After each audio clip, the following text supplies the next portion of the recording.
mécanique universelle.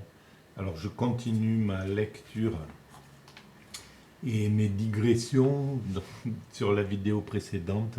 C'était surtout des digressions et très peu de lecture du livre écrit par Jean Chaline, Histoire des grandes questions existentielles, à partir duquel je m'appuie un peu pour essayer de confirmer la théorie que je développe sur la mécanique universelle, selon laquelle l'humanité est destinée à atteindre son ultime perfection.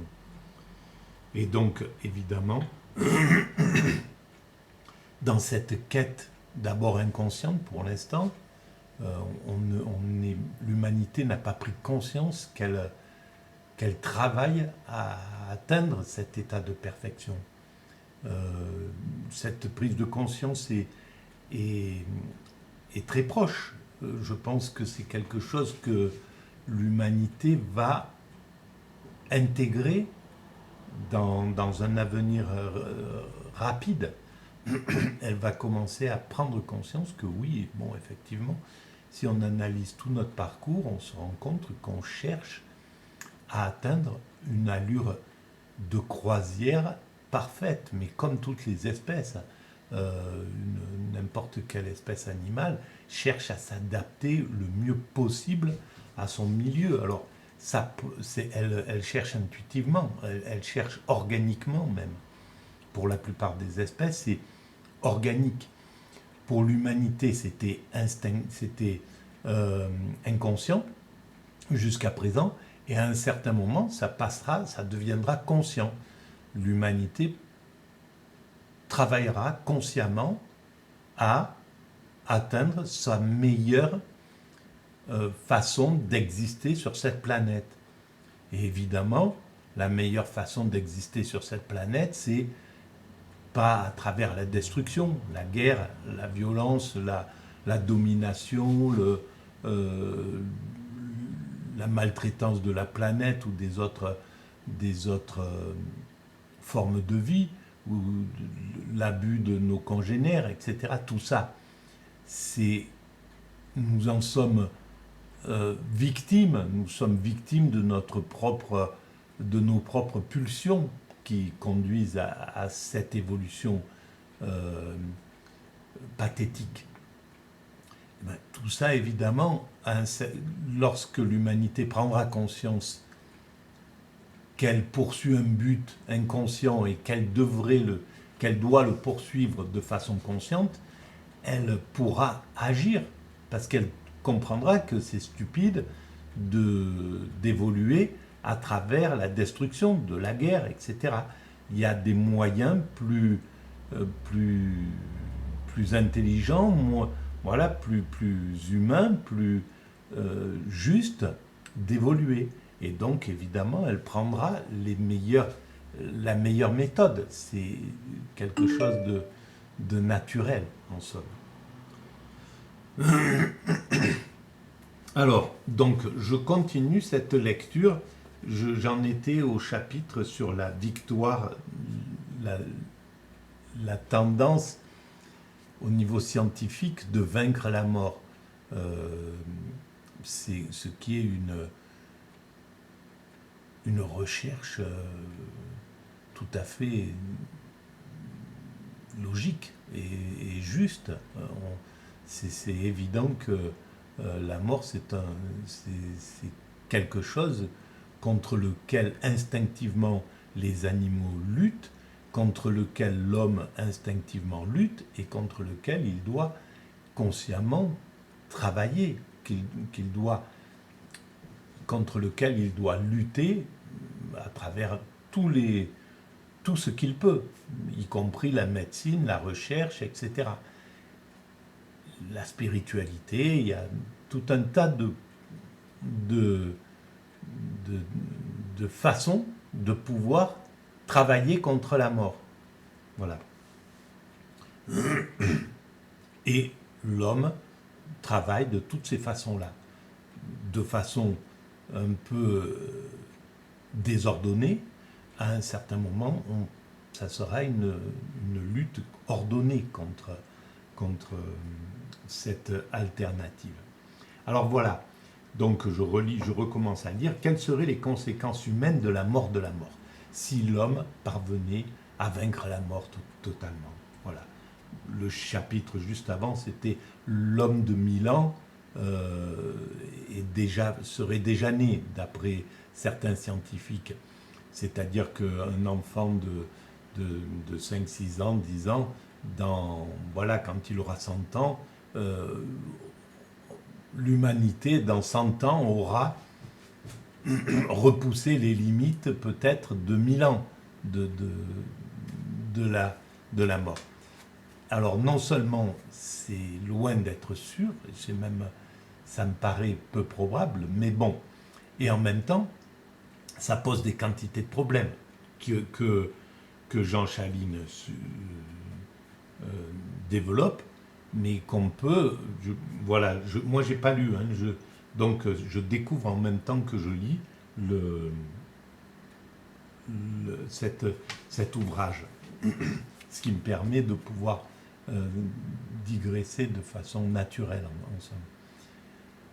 Mais évidemment, ça pose d'énormes problèmes. Déjà, simplement, si on vit 1000 ans et qu'on n'a pas résolu le problème de la violence humaine, de la criminalité, à travers la guerre, à travers... voilà. Mais quelqu'un qui est susceptible de vivre 1000 ans et qui risque de se faire tuer à travers une guerre, à travers de la violence, à travers un accident, à travers... Bon, peu importe. Mais ça devient de plus en plus insupportable. Quand là, on supporte la vie telle qu'elle est, on accepte la fatalité, mais quand tu sais que tu peux vivre 1000 ans et que tu ne veux plus prendre aucun risque de vivre en somme. Voilà. Donc, par exemple, ça pourrait être un argument. Il y en a certainement d'autres. Les conséquences de la mort poseraient d'abord un très grave problème d'éthique sociale. Au niveau de la France, il y a actuellement un accès inégalitaire à peu près aux soins grâce à notre sécurité sociale. Or, ces soins coûtent et coûteront de plus en plus cher, surtout ceux des réparations d'organes. Au départ, bien sûr, c'est comme ça. Et puis, les nouveautés, même médicales, ensuite sont à la portée de tout le monde. Au départ, c'est que pour les bourses des gens très riches, etc. Puis ça se démocratise et ça finit par aller vers tout le monde. Alors, une société juste pourrait, et on y arrivera à cette société juste. Pour l'instant, c'est notre mécanique de construction. C'est-à-dire que c'est pour ça que c'est très bien qu'il y ait des riches, des pauvres, etc., des différences de niveau, parce qu'on est organisé comme cela. C'est-à-dire que les nouveautés arrivent, les plus riches en profitent, et puis le peuple les réclame, et puis ça se démocratise, etc. Donc les riches, d'une certaine manière, payent la recherche sous cette forme-là. En même temps, ils flattent leur ego, ils flattent leur goût pour la différence, pour le pouvoir, pour enfin tout ça. Mais c'est parce qu'on est encore comme ça, c'est notre façon d'évoluer. Voilà, on en est encore à ce niveau. Nul doute qu'on arrivera à un système vraiment égalitaire où ça sera l'ensemble de l'humanité qui profitera des choses. Pour l'instant, c'est comme ça. À l'échelle planétaire, pour détruire la mort, les coûts deviendraient exorbitants. Comment l'humanité pourrait-elle accéder à ces innovations ? Les prothèses et autres réparations du corps ne seraient accessibles qu'aux plus riches, aux 26 milliardaires qui, dans le monde, disposent actuellement de la moitié des richesses humaines. Cette distinction introduirait une inégalité démesurée que l'humanité ne peut pas accepter sur ce plan. Elle peut l'accepter pour des voitures, pour des balades dans la Lune, pour, je ne sais pas, voilà, tout un tas de choses comme ça qui ne le touchent pas personnellement, Mais si un système permet à des êtres humains de vivre 300, 400 ans et les autres continuer à vivre dans le dénuement, ceux qui vivent péniblement 30 ou 40 ans, ça ne sera pas supportable. Ce n'est pas quelque chose, surtout à l'heure où tout se sait, tout se montre, les médias ont fait un grand bond, et donc dans ce grand bond, ils obligent à l'égalité. Ils obligent à limiter justement ces choses qui étaient à l'époque, avant, extrêmement, qui n'étaient pas très, vraiment vues. Actuellement, c'est encore pas terriblement vu, hein, puisque on voit par exemple pour les retraites, le système médiatique masque d'une certaine manière, ne montre pas, ne fait pas du battage derrière le fait que la différence de vie entre certains métiers, entre riches et pauvres, entre etc., suivant l'alimentation, suivant etc., est considérable quand même. Il y a 10 ans, 20 ans d'espérance de vie qui n'y sont pas. Et si ça passe encore aujourd'hui, c'est parce que les médias qui appartiennent à l'oligarchie parviennent à le diffuser, à le rendre un peu diffus, voilà, à ne pas en faire un sujet important. Alors que c'est un sujet important, puisque c'est énorme même comme sujet, puisque c'est le seul bien d'un être humain, c'est quand il vient sur cette terre, c'est de pouvoir durer le plus possible. Donc il y a une injustice. La vie, c'est quelque chose, c'est la plus précieuse des choses, bien plus qu'une voiture, une maison ou n'importe quoi. Donc cette égalité-là, elle devrait être travaillée vraiment de manière intense. Et ça, les médias pourraient le faire, pourraient le mettre vraiment à la vision de l'humanité, et simplement en le montrant réellement, en faisant un travail pédagogique, en montrant vraiment qu'il y a cette différence, et le peuple naturellement se révolterait, dirait bon, on ne veut pas ça, etc. Voilà, les médias ont les moyens de faire travailler le peuple pour telle ou telle chose. Alors actuellement, justement, c'est là où ces médias qui appartiennent à l'oligarchie obligent le peuple à travailler contre lui-même, à travailler contre les immigrés, contre qui sont les plus pauvres qu'eux-mêmes, en fait. Donc, c'est là où c'est tout à fait injuste. Les médias ne permettent pas au peuple de travailler sur les grandes questions de société véritablement justes.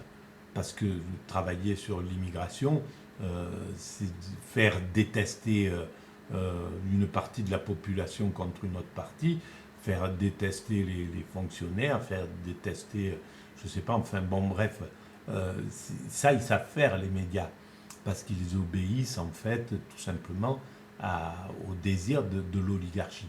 Ce faisant, ils font régresser l'humanité, ils font régresser le pays, l'Occident. L'Europe régresse à cause de cela.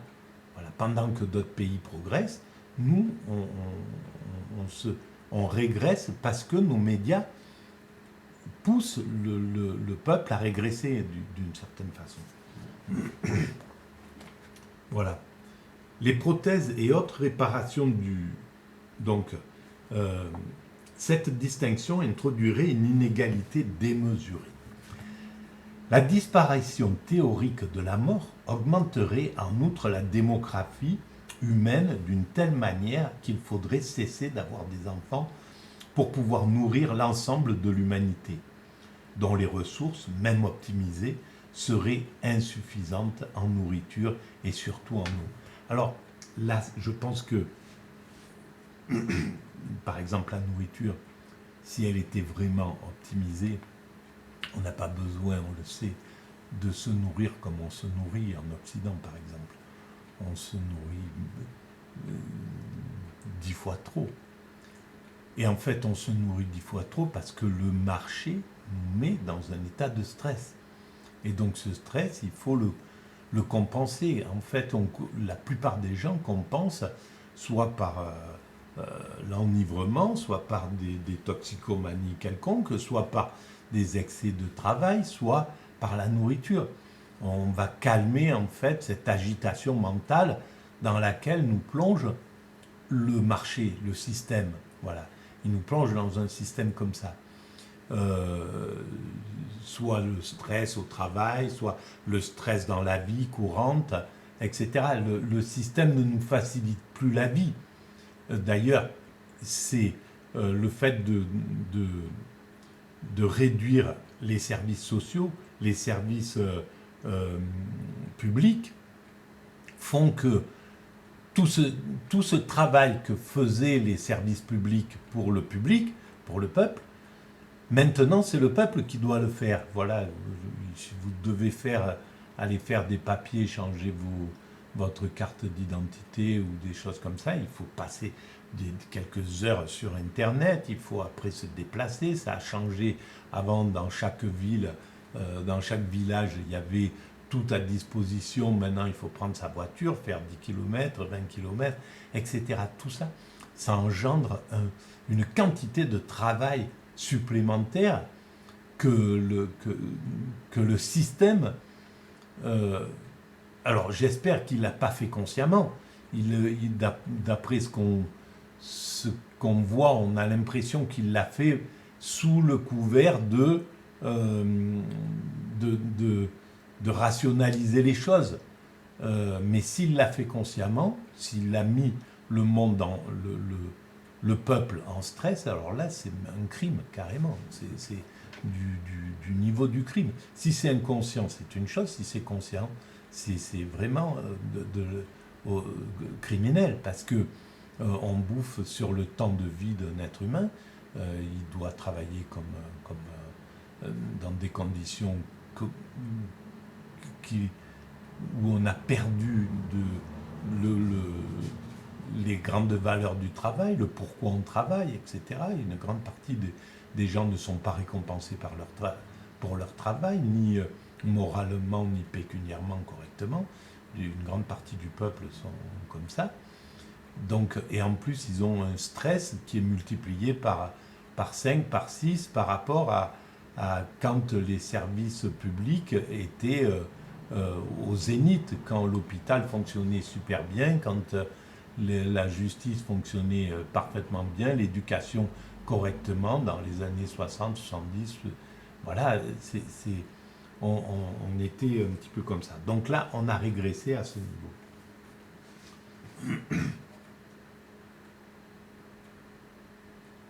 Et donc, on ne peut pas... et on ne peut pas optimiser correctement. Voilà, ce stress fait que on est obligé de se suralimenter. Le principe de la compétition du marché mondial fait que il veut vendre du produit, donc il nous gave, tout simplement, il gave le peuple. Voilà, la grande majorité du peuple est gavée de nourriture parce qu'il faut écouler de l'excédent. Donc tout ça, on sait très bien revenir là-dessus, ramener de la qualité sur le devant de la scène, la quantité, réduire la quantité, etc. Donc on saurait vraiment améliorer tout ça. Et on voit que l'humanité est capable de faire ça. Voilà, elle a en peut-être 15 jours, un mois, elle a réussi à nous mettre tous un masque sur le nez, à nous empêcher de sortir. Donc, le système, là, il vient de toucher du doigt le fait qu'il peut faire à l'humain ce qu'il veut, dont le bien. Il peut lui faire le pire, il peut l'amener à la guerre, il peut l'amener à détester autrui, il peut l'amener à haïr l'autre pays voilà, à faire détester tel ou tel chef d'État, il est capable de faire ça. Donc mais il est également capable, on sait maintenant, qu'il est capable de faire ça pour le bien. De dire voilà, on va calmer le truc, à partir de maintenant, le rythme de vie va baisser, on va récupérer le bien-être, on va réduire le temps de travail, euh, voilà, on va travailler sur le stress de l'humanité, on va réduire le stress le maximum, on va accompagner les familles, les parents, les gens pour qu'ils soient le mieux possible, qu'ils vivent le mieux possible leur temps d'existence, etc. Et à ce moment-là, l'homme aura moins besoin de manger, aura moins de maladies, aura moins, etc. On pourrait être hyper efficace. On pourrait avoir 90% de moins de maladies, peut-être, à soigner si on travaillait, si on choisissait l'efficacité bonne. Voilà, l'efficacité par le bien. Je crois que c'était Stark qui avait parlé de ça à un certain moment. Pas de l'efficacité, mais il parlait de travailler pour le bien, le bon, le bien. Eh bien, c'est ce qu'on devrait faire. Voilà. On pourrait le faire. Mais tout ça, ça va venir. L'humanité est sur un palier, là. On est en train de monter sur un autre palier. On n'a pas cessé, l'humanité n'a pas cessé d'évoluer, elle ne va pas cesser d'évoluer. Et là, on a des choses à résoudre. Alors, pour l'instant, on les résout de façon inconsciente parce que ceux qui dirigent l'humanité, ils ne sont pas complètement conscients. Il y a peut-être des chefs d'État qui le sont dans le lot, etc. Mais il y a une grande partie des chefs d'État qui ne le sont plus. Tout simplement parce que ceux qui les guident, au lieu que ce soit des philosophes, des penseurs, des spirituels qui soient à côté d'eux, ce sont des marchands, des grands patrons du CAC 40, des oligarques, etc. Donc, en fait, on met des narcissiques avec des narcissiques. Alors qu'avant, il y avait le spirituel avec le narcissique, ou avec même à côté du narcissique. Et là, ça faisait une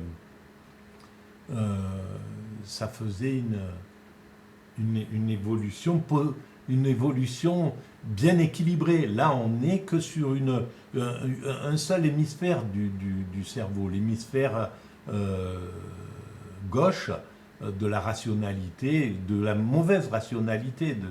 Voilà, il n'y a pas le coefficient émotionnel, on n'est pas dans l'intelligence spirituelle, philosophique de l'évolution. Parce qu'on pourrait passer sur ce modèle. Alors, et celui qui devrait être dans cet état-là, le premier, c'est les États-Unis, puisque c'est eux qui sont les leaders actuellement. Si les États-Unis étaient dans cette configuration mentale, elle entraînerait l'ensemble du monde. Et déjà, elle aurait abandonné l'idée de rester sur un modèle impérialiste, un empire, un dominant et des prétendants, des dominés derrière. Si les États-Unis avaient un état d'esprit vraiment développé, ils sauraient qu'il faut partager le leadership, qu'il faut, voilà, au lieu de donner des coups de menton contre les Chinois, contre les Russes, contre en Afrique ou ailleurs,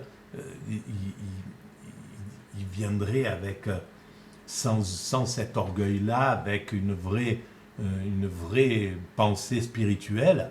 S'ils étaient bien accompagnés de spirituels et de philosophes, ils iraient vers ce monde et ils pourraient entraîner le monde vers une autre dimension. Là, ils l'entraînent dans la vieille méthode des années 50, voilà, des années de 30, des années encore de dominants ou dominés,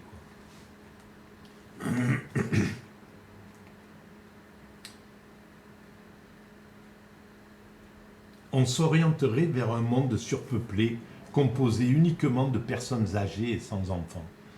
Donc tout ça, c'est clair que ça ne serait pas viable comme ça. C'est pour ça que l'humanité doit prendre son temps pour aller vers cela. Parce qu'elle va trouver les clés, les solutions pour qu'il y ait des enfants, que le système se régénère, etc. Elle trouvera la meilleure technique, la meilleure façon de vivre, et elle détectera, elle saura qu'on peut vivre peut-être 10 milliards sur cette planète correctement, sans danger, sans problème, et quand elle aura atteint cet état-là, le maximum d'êtres humains possible, elle aura en même temps atteint le 100% énergie propre, le 100% voilà, d'éducation, voilà. Donc, je pense que les choses se feront de façon coordonnée, comme il faut, intuitivement, c'est ce qui se passe en général. Les professions de médecine, de médecins et de chirurgiens deviendraient essentielles à la survie de la population. S'il n'y avait plus de jeunes qui prendraient financièrement en charge les personnes âgées dépendantes, car ces dernières existeraient toujours et en plus grand nombre et auraient besoin de plus de soins et d'assistance. On voit bien que c'est pas la solution de vaincre la mort par la vieillesse, quoi, par le temps. Pour l'instant, je ne pense pas que ça soit la solution, à part si on arrive à garder quelqu'un au top de son âge, entre 30, 40, 50 ans. Voilà, si on arrivait à garder quelqu'un dans cette forme de vie, oui, peut-être, mais si c'est pour garder des gens, des centenaires, je pense que personne n'acceptera de vivre 1000 ans dans la peau d'un centenaire actuel. Donc, c'est pas la solution. La solution, elle est spirituelle. L'humanité s'en rendra compte, mais il faut qu'elle touche du doigt parce qu'on est encore un peu stupide, et donc il faut qu'on aille voir c'est l'intelligence brutale qui ne veut pas écouter les autres, quoi, hein. C'est le narcissisme. En fait, il ne peut pas penser que les civilisations traditionnelles, le narcissisme occidental ne peut pas penser que les civilisations traditionnelles ont des clés. Il ne va pas interroger l'hindouisme en disant, bon, vous avez 6-7 000 ans d'existence, qu'est-ce que vous avez à nous proposer pour vaincre la mort? Et voilà, ou aller voir les aborigènes, aller voir pour prendre la sagesse de ces peuples, l'Afrique, etc. L'Occident, il est dans un narcissisme incroyable, qui est logique, hein. C'est à partir du moment où il a vaincu le communisme, le capitalisme est rentré dans une toute-puissance, parce qu'on n'est que des primates encore, hein. Donc un peu plus sophistiqués, mais on réagit bien souvent comme des primates, pardon. Et donc quand le nouveau dominant renverse le prétendant, quand un prétendant renverse le dominant, admettons que voilà, c'est ce qui s'est passé avec le capitalisme qui a vaincu le communisme, il se tape dans les trucs, il fait le tour de tout le cheptel qu'il a gagné, il est devenu le maître, et il fait régner la terreur pendant un moment, en étant dans la toute-puissance, en profitant de son statut pour thésauriser tous les privilèges, etc.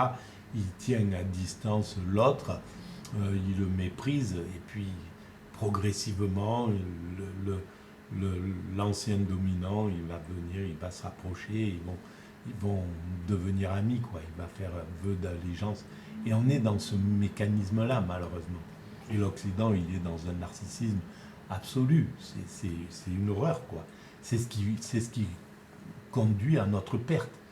C'est vraiment le narcissisme qui conduit à notre perte.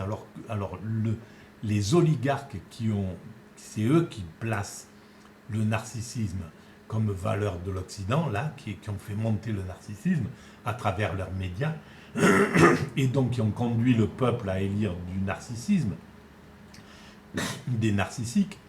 Et en fait, ils n'ont pas compris qu'ils se tiraient une balle dans le pied. Ils travaillent pour l'extinction de l'Occident, pour le fait qu'on va vers le fait d'être supplanté, parce qu'on ne comprend pas qu'il faut partager le leadership. Et ben, dans ces conditions, on sera supplanté.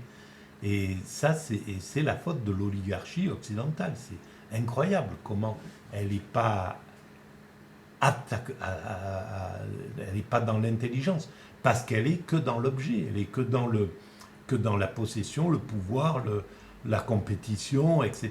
Donc un animal qui est dans la compétition en permanence, il ne peut pas réfléchir, il s'en fout de se taper avec un autre animal, et même si tous les deux ils vont finir par tomber de la falaise, ils sont dans un système où la réflexion n'est plus présente.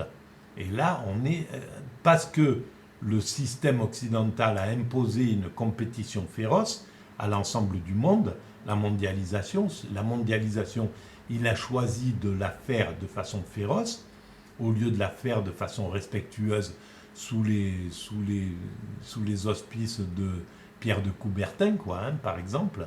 On aurait pu très bien faire une mondialisation comme ça. L'Occident a choisi une compétition féroce en croyant sortir vainqueur de ça, et il se rend compte que, eh ben non, on n'est plus les vainqueurs de ce genre de choses. Et donc la sagesse voudrait que, on dit, c'est bon, on arrête ce type de compétition féroce et on va vers une compétition respectueuse et le partage du leadership. Ok, vous n'êtes pas nous, on ne veut pas vous dominer, chinois on ne veut pas vous dominer, russe on ne veut pas vous dominer, africain on ne veut pas vous dominer, etc. Asiatique on ne veut pas vous dominer, on veut partager le leadership. Donc maintenant, comme on a construit toutes les structures pour fonctionner ensemble, on va privilégier l'ONU, un ONU juste, un ONU qu'on ne vampirise pas, et on va se rassembler derrière cela. Je pense que ça viendra. En Occident, il y a quand même de l'intelligence qui circule. Et je pense que ça finira par venir à l'oreille des dominants.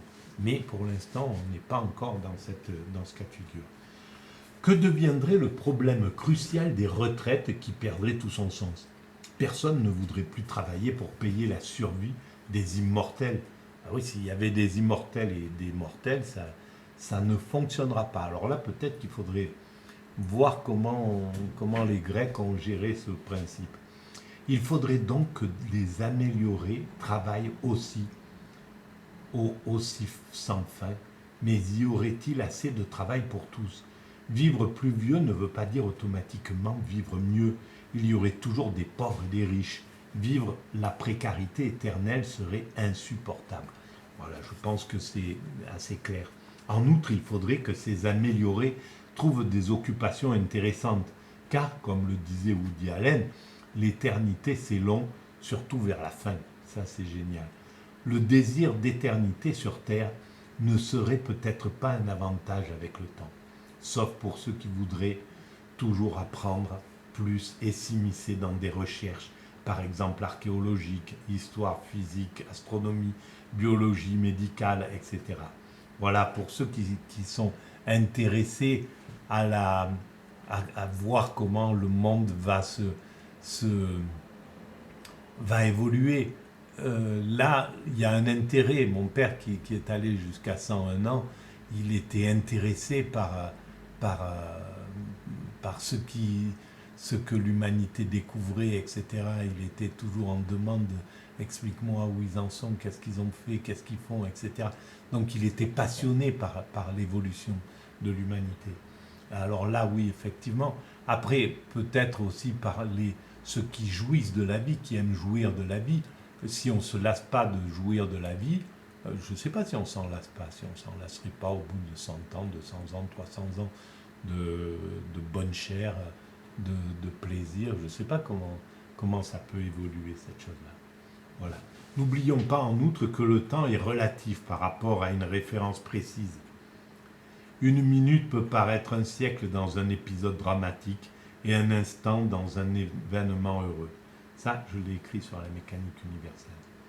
Dans ce cadre, rappelons-nous du roman de Simone de Beauvoir, Tous les hommes sont mortels, qui rapporte le drame de la vie de Raymond Fosca, un prince toscan devenu immortel depuis le XIIe siècle, qui traverse les siècles en découvrant le désenchantement d'une vie sans crainte de la mort. Mais alors que tous ses proches appréciés disparaissent autour de lui, lassé de vivre, il recherche la finitude, jugeant l'éternité insupportable sur la terre. Et voilà, l'immortalité, elle n'est pas possible. Donc l'homme qui pourrait vivre 100 ans, il serait obligé de vivre dans une tour d'ivoire, de peur de se faire assassiner, de peur de mourir Et là, on voit ce qu'a relaté Montaigne de ce prince qui avait peur, qui avait appris que un de ses concitoyens était mort en marchant le long d'une maison. Une tuile s'était décrochée, il l'avait tué, marchait toujours au milieu de la rue par peur de mourir d'une tuile comme ça, de mourir de cette façon.